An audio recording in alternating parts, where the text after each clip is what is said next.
J'en ai marre. En Suisse, tout le monde veut rentrer au Parlement.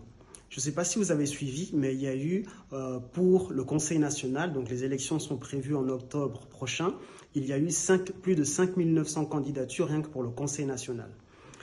Alors, on peut se demander pourquoi tout le monde veut rentrer au Parlement. Est-ce que c'est pour aller défendre les intérêts du peuple? Est-ce que c'est pour aller servir son pays, etc. En analysant un petit peu, on peut quand même se poser des questions parce qu'il faut savoir que en termes de rémunération, un conseiller national en Suisse est rémunéré à raison d'environ 132 500 francs suisses par an, plus ou moins 11 000 francs par mois. Un parlementaire qui va au Conseil des États touche, lui, dans les 142 000 francs par an. Également, c'est pareil, c'est plus ou moins dans les 11 000 francs par mois. Mais ce qu'il faut surtout savoir, c'est que 45% de ce montant est totalement défiscalisé. Pourquoi? Parce que ça correspond à des défraiements, à des frais de nuitée, à des frais de restauration, etc. Tout cela, pour combien? Pour 4 sessions parlementaires uniquement par année, en sachant notamment que vu que c'est un parlement de milice, c'est-à-dire que les gens sont aussi des professionnels, ils peuvent continuer à exercer leurs activités à côté, il y a de nombreux cas où les parlementaires sont absents pour raisons professionnelles, etc.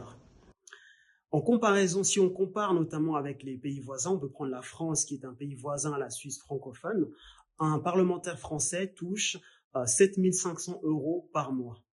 Mais pour un parlementaire français, l'entier de son salaire est soumis aux charges sociales et donc est également soumis 100% aux impôts.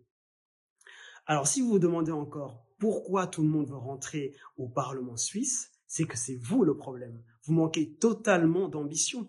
Vous préférez peut-être continuer à travailler 8 heures par jour en tant que salarié, ou encore lancer une entreprise et totalement dilapider vos économies ou ne plus voir vos familles, etc.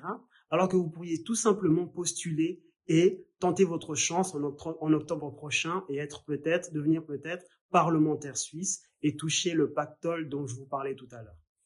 À vous de choisir.